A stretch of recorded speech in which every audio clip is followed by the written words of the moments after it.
Amados hermanos, muy buenas tardes, que el Señor les bendiga. Le damos gracias a Dios porque estamos reunidos nuevamente a través de esta tecnología. Quisiera referirme muy brevemente al motivo por el que lo estamos haciendo así. Ustedes saben que en diversas partes del mundo y particularmente en México estamos viviendo lo que los expertos han llamado la tercera ola de esta pandemia por el SARS-CoV-2, por el COVID-19. Esto mismo ha tenido una repercusión importante en el estado de Veracruz y muy importantemente en dos municipios del estado, en el municipio de Veracruz, la zona conurbada Veracruz-Boca del Río, y el municipio de Jalapa.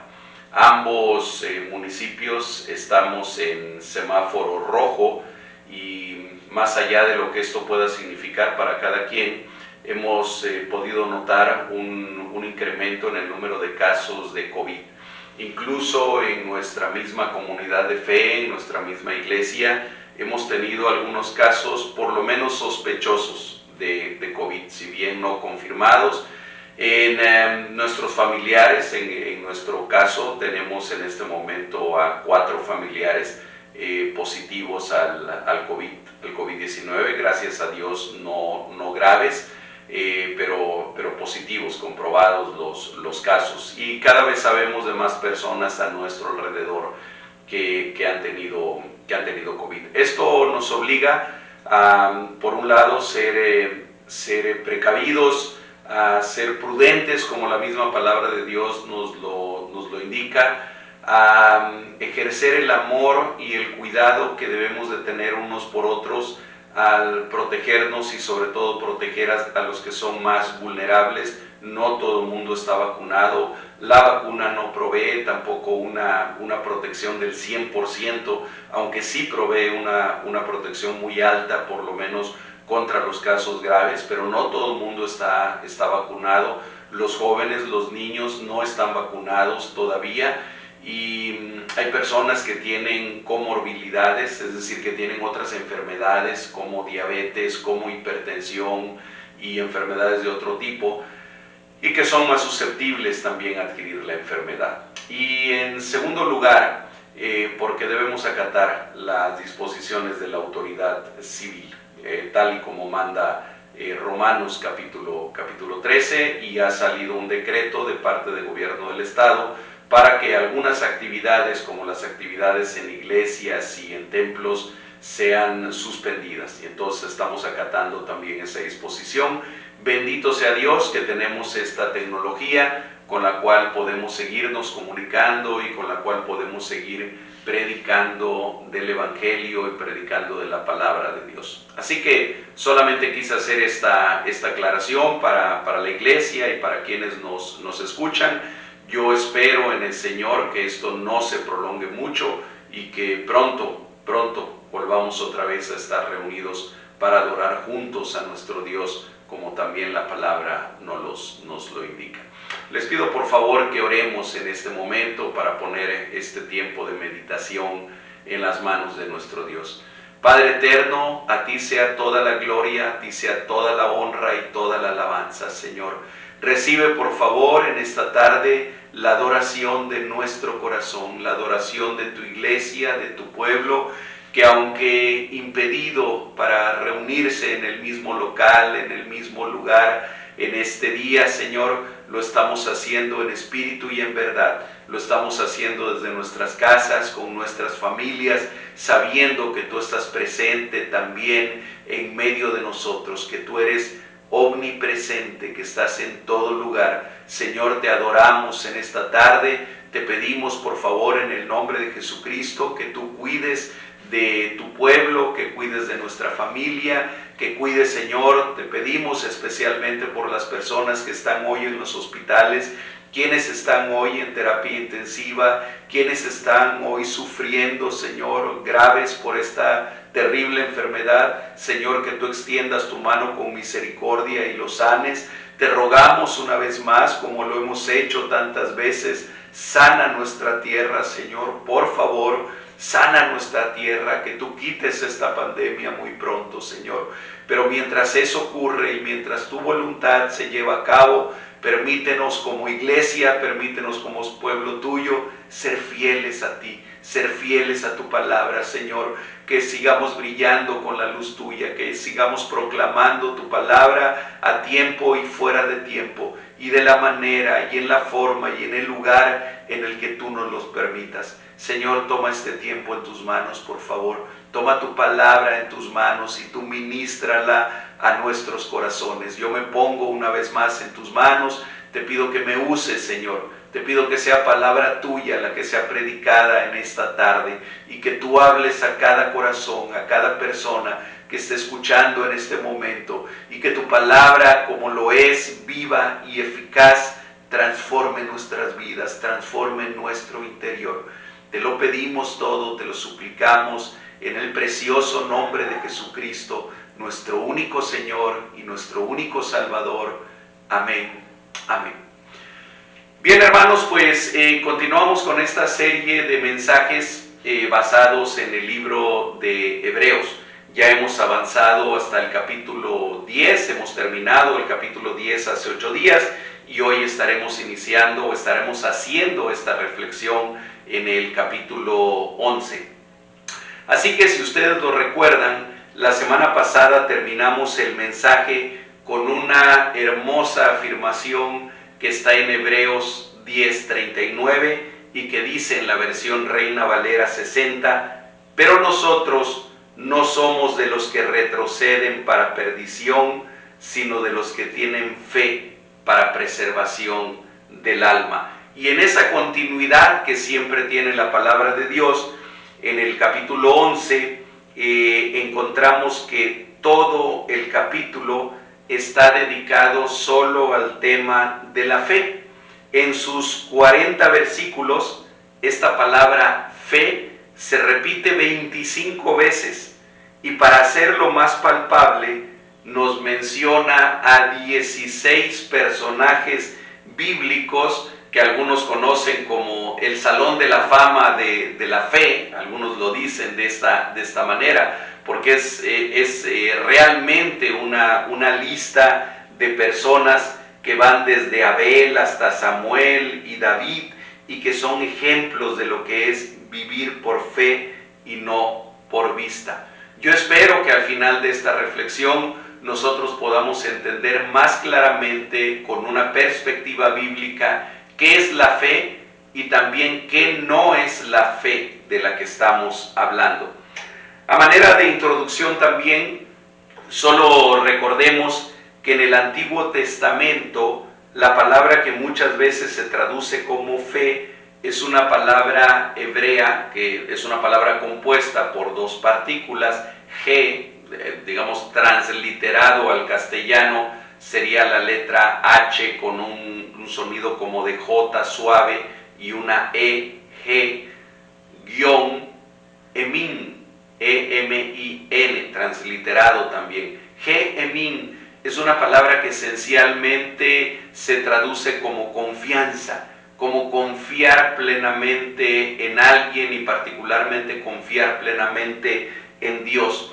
En la primera traducción que se hace de la Biblia hebrea, de la Tanaj, al griego, y que conocemos como versión de la Septuaginta, hecha en el siglo I a.C. en Alejandría por un grupo de 72 rabinos, y por eso el nombre de Septuaginta. En esa primera traducción, aquellos expertos, lingüistas, rabinos que habían venido del área de Israel solamente para hacer esta traducción, decidieron tomar la palabra griega pistis para traducir G, emin. Y pistis tiene el significado para nosotros en español, al traducir ahora del griego al español, de fe. Y esta es la palabra que se usa generalmente en el Nuevo Testamento cuando se habla de fe, pistis. Y pistis tiene un significado bien especial, tanto en el griego clásico como en el griego bíblico. Es una palabra que tiene que ver principalmente con confianza profunda, con confianza completa en lo que se espera o en lo que vamos a recibir de alguien o en la protección que podemos recibir de alguien. Esa es la palabra que traducimos como fe. Bien, viniendo al texto que ya hemos leído previamente, ya por eso yo no lo leí en este momento, pero estamos en Hebreos. Hemos leído del versículo 1 al versículo 16, aunque yo me voy a estar refiriendo a todo el capítulo, hasta el versículo 40. Pero en el versículo 1, lo que encontramos ahí no debe tomarse como una definición de diccionario. No es que sea la definición así como del diccionario Larousse de lo que significa fe, sino más bien como una expresión poética que el autor de Hebreos hace de la fe, al estar enseñando, al estar tratando de enseñarle a aquella comunidad formada principalmente por judíos y que estaban dudando y que estaban pensando tal vez en regresarse, y por eso es que él se apoya tantísimo en el Antiguo Testamento, en la Tanaj, para confirmarles su fe y su seguridad en Jesucristo. Y él dice de una manera poética: es pues la fe la certeza de lo que se espera, la convicción de lo que no se ve. Es pues la fe la certeza de lo que se espera, la convicción de lo que no se ve. Certeza, hermanos, es el conocimiento seguro y claro que se tiene de algo. Es decir, la fe tiene que ver, entre otras cosas, con el conocimiento. Y esto lo debemos de tener bien presente, porque a veces lo perdemos de vista. La fe tiene que ver también con el conocimiento. En este caso, se trata del conocimiento de lo que se espera, porque dice, es pues la fe la certeza de lo que se espera. Y uno puede preguntarse, bueno, ¿y cómo tener conocimiento seguro y claro de lo que esperamos? De algo que todavía no ha llegado, de algo que todavía estamos esperando. ¿Cómo tener un conocimiento seguro y claro de eso? Bueno, leyéndolo en la palabra de Dios. ¿Cómo podemos tener conocimiento seguro y claro de lo que esperamos? ¿Cómo podemos tenerlo si no conocemos la palabra de Dios? Si no vamos a la palabra. Por eso es que una y otra vez tenemos que insistir. La palabra es central en la vida del cristiano. La palabra es central en la vida de fe. La palabra es central para nuestro caminar. Romanos capítulo 10, versículo 17 dice: así que la fe, otra vez, la pistis, es por el oír, y el oír la palabra de Dios. Creo que aquí está muy claro, no cabe duda que la Biblia se explica así sola, y es un libro autocontenido, se explica una parte, explica la otra. Romanos 10, 17 nos dice: así que la fe es por el oír, y el oír por la palabra de Dios. La fe, según Hebreos 11.1, es también convicción. Y convicción es la seguridad que tiene una persona de la verdad de lo que piensa o siente. Repito, es la seguridad que tiene una persona de la verdad de lo que piensa o siente. Es estar totalmente convencido de algo. Y en este caso, de Hebreos 11.1, estar totalmente convencido de lo que no se ve. Y otra vez nos haríamos la pregunta lógica y humanista: ¿cómo podemos tener la seguridad de lo que no vemos? Bueno, porque dice en 2 de Corintios capítulo 5 versículo 7 que nosotros andamos por fe, no por vista. Precisamente la fe se contrapone a lo que simplemente se ve. Nosotros podemos creer muy fácilmente en aquello que vemos, en aquello que palpamos, en aquello que nuestros sentidos pueden percibir. Pero la fe precisamente nos lleva a estar convencidos, a tener una convicción segura de la verdad en la que creemos, aunque no veamos los elementos, aunque no veamos las pruebas físicas, palpables, visibles de esa verdad. en la que creemos. Yo creo completamente que el Señor Jesucristo resucitó al tercer día de haber muerto en la cruz del Calvario, pagando por nuestros pecados. ¿Lo vi? No, no lo vi. ¿Está grabado en algún video, en alguna fotografía para que yo pueda verla? No, no es así. Creo que a los 40 días, después de haber resucitado, ascendió a los cielos en medio de las nubes. Tampoco lo vi y tampoco hay ninguna grabación de esto. Hay solamente el testimonio escrito, pero no lo vi, no hay forma de que lo pueda ver. ¿Por qué estoy convencido de que eso ocurrió? Porque la fe que Dios ha puesto en nosotros nos permite creer. Él dijo que un día Él iba a volver nuevamente en medio de las nubes, iba a volver como Rey de gloria, como Señor de señores. Hoy lo estamos esperando. ¿Por qué lo esperamos si no lo podemos ver, si no tenemos ninguna prueba palpable de que eso vaya a ocurrir? Por la fe que Dios ha puesto en nuestros corazones. Porque por fe andamos, no por vista. Tener la seguridad de las cosas que no se ven es algo que solo puede ser posible por la operación del Espíritu Santo en nuestro espíritu. La palabra nos menciona después en el versículo 2 un efecto de la fe, en el versículo 3, un efecto de la fe, un efecto en nuestra vida. Dice versículo 3, por la fe entendemos haber sido constituido el universo por la palabra de Dios, de modo que lo que se ve fue hecho de lo que no se veía. Y otra vez se está contrastando la fe con la vista.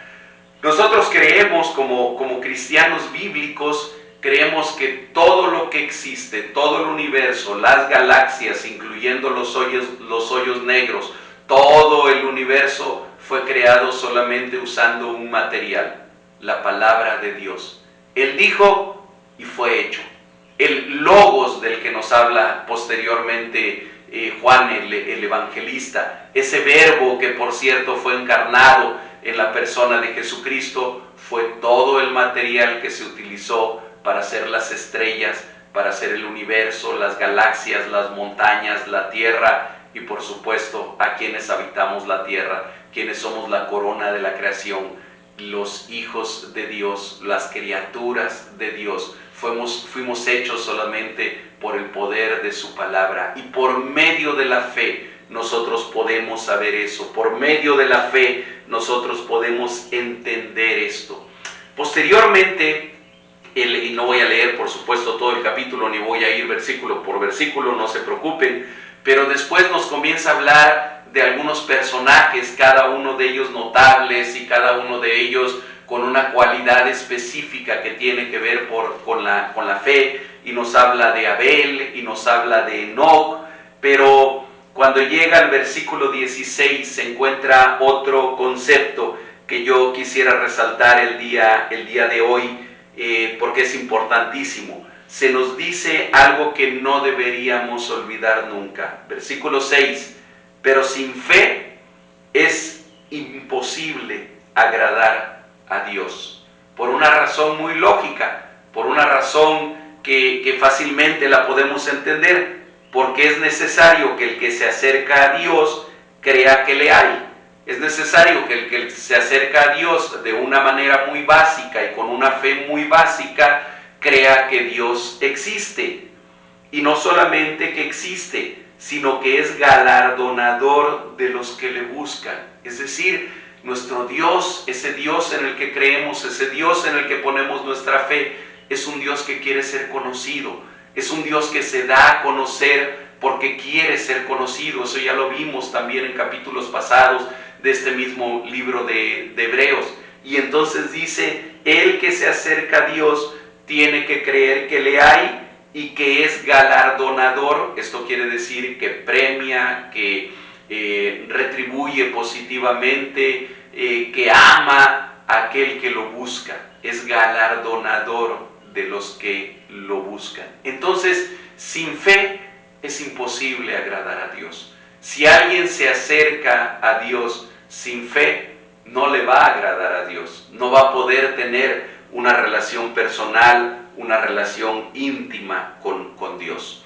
Otro punto que yo quisiera resaltar y que viene muy desarrollado desde los versículos 7 hasta el versículo 16, otra vez usando el ejemplo de diferentes hombres, de diferentes mujeres incluso también, que vivieron una fe de una manera especial, pero el punto que quiero resaltar es que la justicia de Dios, es decir, el ser justificados, viene también por la fe. Es otra característica de la fe que nos recuerda aquí la palabra y que es la justicia, es decir, el ser justificados o hechos justos. Esto viene por la fe.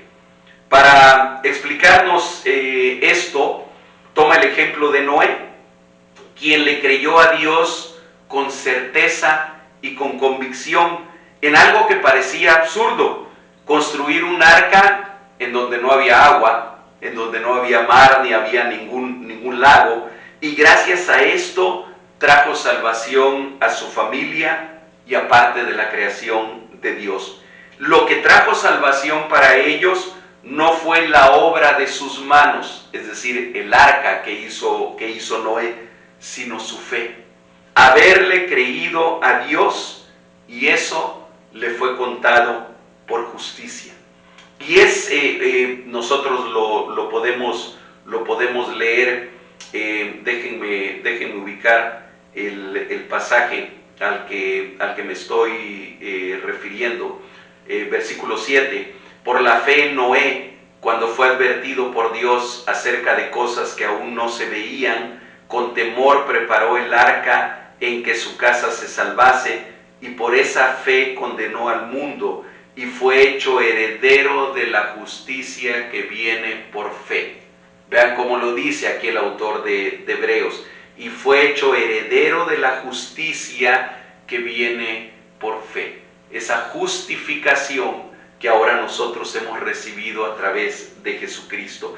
Y es el mismo caso de Abraham más adelante, de Isaac, de Jacob, de José, quienes fueron justificados no por las obras que realizaron, sino por la fe con que las realizaron, por creerle con certeza y convicción a Dios.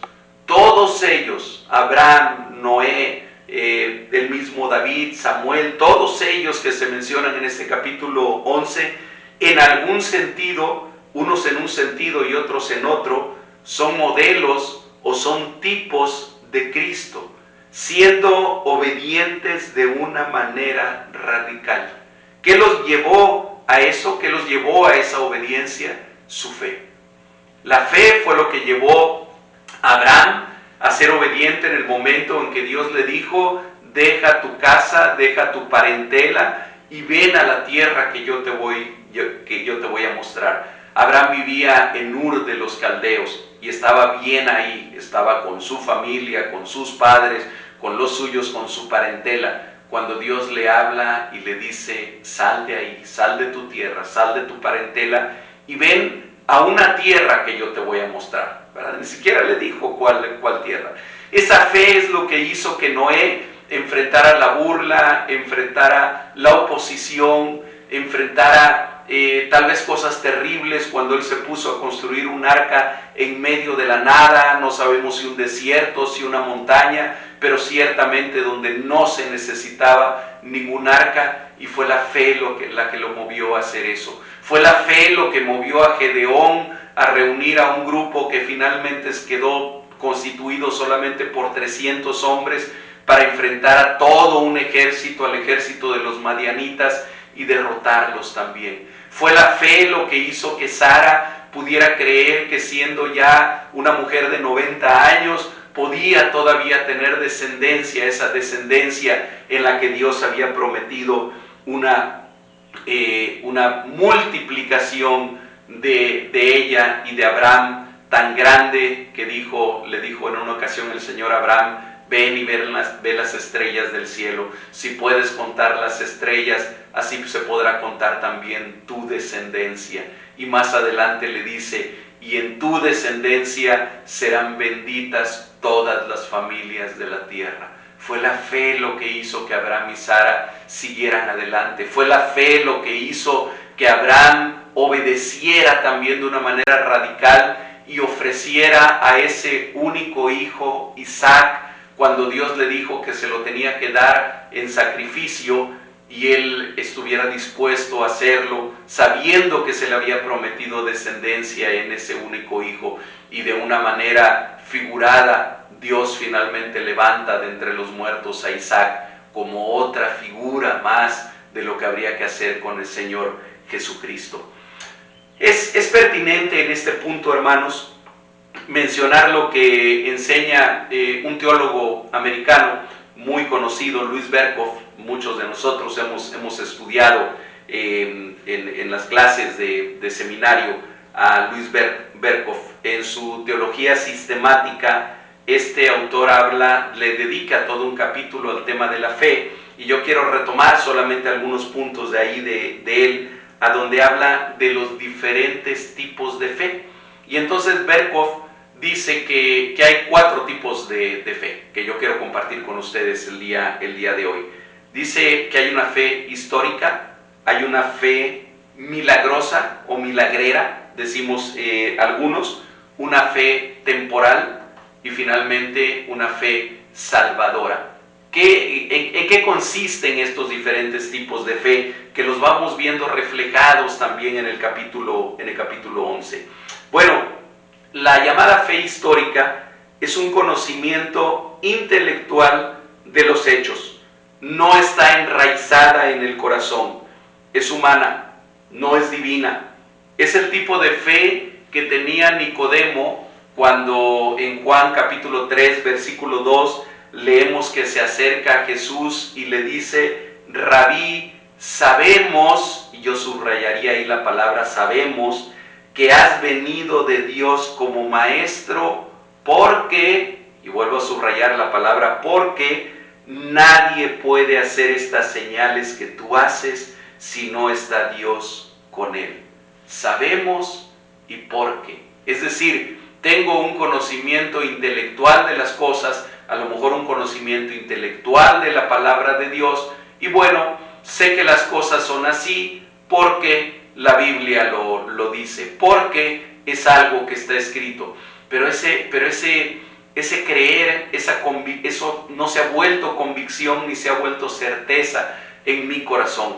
Yo puedo creer que todo el universo fue creado en 6 días, el 7º día el Señor descansó, porque Génesis capítulo 1 y parte del 2 también nos hablan de eso. Y entonces sabemos que el universo fue creado en 7 días, que toda la creación fue hecha en esa semana, en esos 6 días, insisto, porque la palabra de Dios lo dice.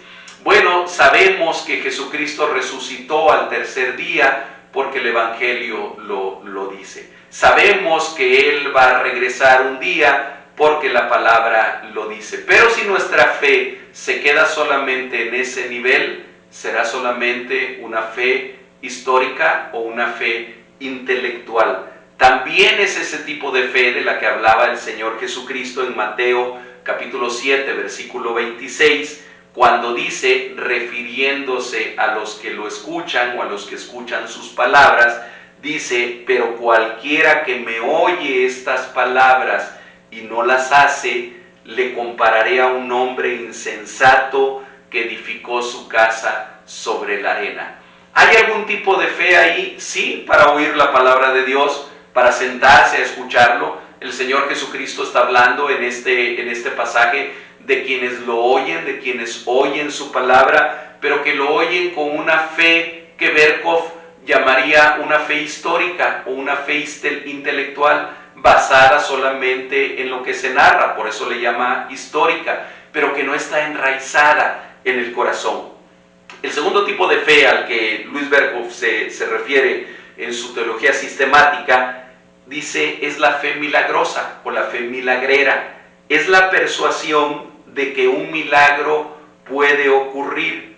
Esta fe milagrera puede o no ir acompañada de fe salvadora. de fe verdadera, puede o no.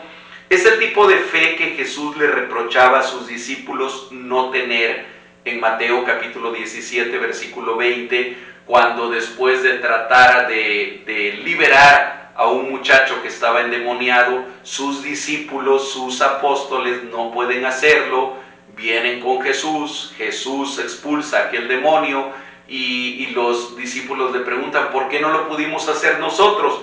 Y él dice, por vuestra poca fe, porque de cierto os digo que si tuvierais fe como un grano de mostaza, diréis a este monte, pásate de aquí allá, y se pasará, y nada os será imposible. O la fe que demostró Simón el mago allá en Samaria, cuando Felipe fue a predicar y después los otros apóstoles fueron a predicar también a Samaria. Hechos capítulo 8, versículos 18 al 21, nos narra parte de esta historia y dice que cuando vio Simón que por la imposición de las manos de los apóstoles se daba el Espíritu Santo, les ofreció dinero, diciendo, dadme también a mí este poder, para que cualquiera a quien yo impusiere las manos reciba el Espíritu Santo. A ver, Simón sí estaba creyendo en lo que estaba viendo, pero ¿saben qué era lo que más le llamaba la atención? El milagro, lo espectacular de los milagros, lo espectacular de lo sobrenatural ocurriendo. Y hermanos, el día de hoy muchos basan su fe en lo espectacular. En alguna ocasión yo leía en algún libro hace mucho tiempo que decía, la gente en la actualidad ya no quiere solamente que le digamos cosas del Evangelio, que les platiquemos del Evangelio. Quieren ver cosas palpables, quieren ver sanidades, quieren ver a los paralíticos caminar, quieren ver a los ciegos viendo, quieren ver a los mudos hablando, quieren ver milagros portentosos llevándose a cabo, y eso ha hecho que incluso se organicen y se lleven a cabo llamadas campañas de milagros, en las cuales un predicador anuncia que esta noche el Señor va a hacer milagros y vengan todos aquellos que están enfermos porque el Señor los va a sanar en esta noche. Creemos en los milagros, creemos que el Señor sigue sanando, creemos que el Señor sigue haciendo cosas sobrenaturales todos los días. Pero amados hermanos, nuestra fe no puede estar basada en los milagros, porque puede ser que pasen muchos años o que a lo mejor pase toda tu vida sin que veas un llamado milagro o llamado así. La fe verdadera, la fe salvífica, la fe salvadora no es una fe que está basada en eventos sobrenaturales y en hechos milagrosos que, insisto, creemos que se ocurren en el momento que Dios quiere que ocurran, en el momento excepcional en el que Dios quiere que eso se lleve a cabo. Pero entonces esa es una fe milagrera. Un tercer tipo de fe del que nos habla este autor es la fe temporal, que también es muy frecuente. Una fe fundada en las emociones. Procura en realidad una satisfacción personal y no la gloria de Dios. Y desaparece durante las dificultades porque tampoco está enraizada en el corazón. Es la fe emocional. Y nuevamente en nuestro tiempo es tremendamente frecuente. ¿Por qué voy a la iglesia? ¿Por qué voy al culto? Ay, porque me siento muy bien. Porque el culto estuvo hoy verdaderamente prendido. El culto estuvo hoy verdaderamente portentoso. Y yo me sentí tan emocionado y me sentí tan lleno y me siento tan lleno, no lo dicen así, pero casi faltaría nada más que dijeran de buena vibra. Me siento lleno por todo lo que vivió en la iglesia, y por eso voy a venir el próximo domingo. Y cuando en el culto no hay cosas así espectaculares y no se llena la emoción, entonces tal parece que la fe decayera. Y esta es una fe emocional o es una fe temporal únicamente, no es la fe verdadera. Es la clase de fe a la que se refiere Jesús en la parábola del sembrador, cuando dice, Mateo capítulo 13, versículos 20 al 21, cuando está explicando la parábola del sembrador, y dice, El que fue sembrado en pedregales, o la semilla que cayó en pedregales, este es el que oye la palabra y al momento la recibe con gozo, pero no tiene raíz en sí, sino que es de corta duración, pues al venir la aflicción o la persecución por causa de la palabra, luego tropieza. Una de las características que diferencian a la fe emocional de la fe salvadora son precisamente las pruebas, son precisamente las tribulaciones, es precisamente el momento de angustia, el momento de enfermedad, el momento en que las cosas tal parece que todo saliera mal. En ese momento, hermanos, la fe emocional se desvanece, la fe verdadera se fortalece, crece, se hace más grande todavía, y esa es una diferencia. La fe salvadora es de la que hablaremos enseguida.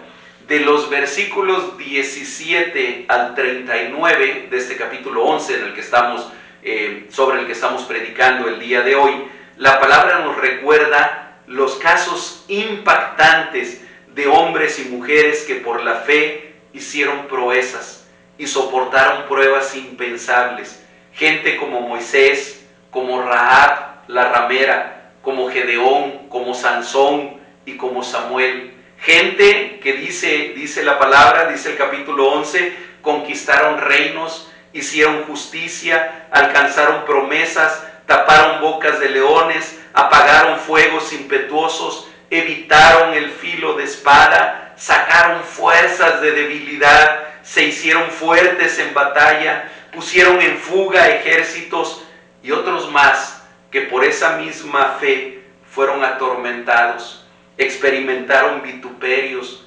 azotes, prisiones, cárceles, fueron apedreados, aserrados, muertos a filo de espada, pobres, angustiados, maltratados. Una fe emocional, una fe milagrera o una fe histórica no soporta nada de eso. El tipo de fe que movió a estas personas es sin duda lo que llamamos fe salvadora. Esa fe que dice el autor al que me estoy refiriendo, Louis Berkhof, él la define así y dice: es una convicción segura operada en el corazón mediante el Espíritu Santo respecto a la verdad del Evangelio y una confianza sincera en las promesas de Dios en Cristo. Voy a repetir la definición del doctor Louis Berkhof porque me parece muy completa. Dice: es una convicción segura, operada en el corazón mediante el Espíritu Santo. Y aquí tengamos este elemento presente, la fe salvadora, esa que da convicción, esa que da certeza en lo que se espera, en lo que no se ve, es operada mediante el Espíritu Santo. Fe respecto a ¿qué? Respecto a la verdad del Evangelio. Y al mismo tiempo una confianza sincera en las promesas de Dios hechas en Cristo Jesús. Esa fe que no es ni histórica, ni milagrera, ni temporal, solo puede nacer en el corazón que ha sido regenerado por el Espíritu Santo. No es de nosotros, dice en Efesios capítulo 2 versículo 8, sino es don de Dios. Dice: por gracia sois salvos, por medio de la fe, y esto no de vosotros, pues es don de Dios. Ya para ir concluyendo este mensaje, hermanos, yo les haría la pregunta, yo te haría la pregunta hoy: ¿cómo está tu fe? ¿Cómo está tu fe hoy? O más bien, ¿qué tipo de fe tienes? Debemos mirar al interior de nosotros mismos y analizar si la nuestra no es solo una fe histórica, basada en un conocimiento como la de Nicodemo antes de venir a Jesús, o una fe milagrera que solo se fortalece cuando ve cosas sobrenaturales ocurrir y que cuando no ocurren o no las ve, desfallece, o una fe emocional que busca más bien que nos sintamos bien nosotros y no la gloria de Dios y no glorificar a Dios? ¿Qué deberíamos hacer si identificamos solamente esa clase de fe en nosotros? Debemos hacer lo que la misma palabra nos dice que hagamos en Santiago 1:5, refiriéndose respecto a la sabiduría, pero es totalmente aplicable a la fe. Dice Santiago: pídala a Dios, el cual da a todos abundantemente y sin reproche. O el mismo Señor Jesús dice en Lucas capítulo 11, versículos 11 al 13, hablando también de ese Padre dador que tenemos. Dice: ¿qué padre de vosotros, si su hijo le pide pan, le dará una piedra? ¿O si pescado, en lugar de pescado, le dará una serpiente? ¿O si le pide un huevo, le dará un escorpión? Pues si vosotros, siendo malos, sabéis dar buenas dádivas a vuestros hijos, ¿cuánto más vuestro Padre Celestial dará el Espíritu Santo a los que se lo pidan?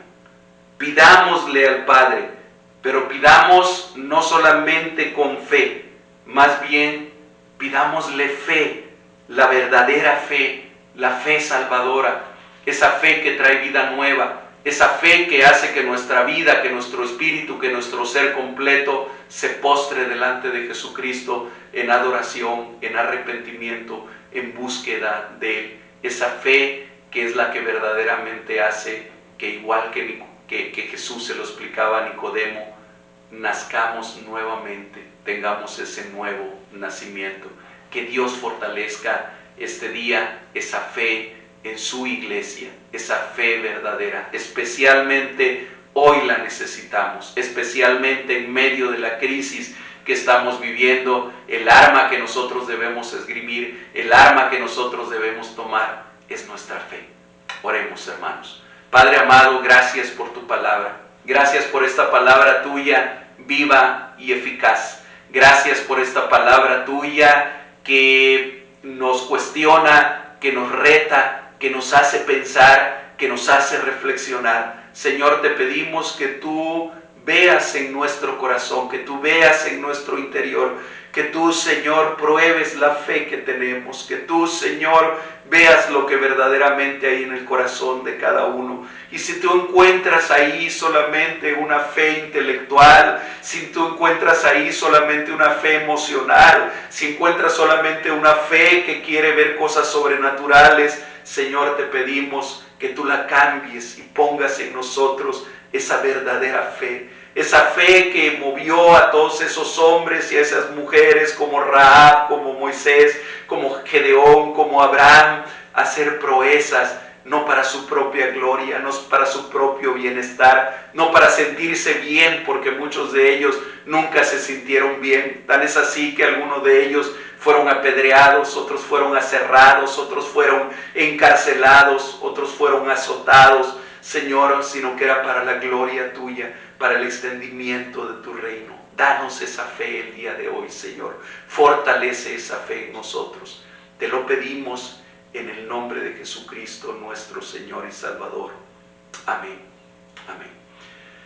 Que el Señor les bendiga, hermanos, y que tengan una bendecida semana. Bendiciones.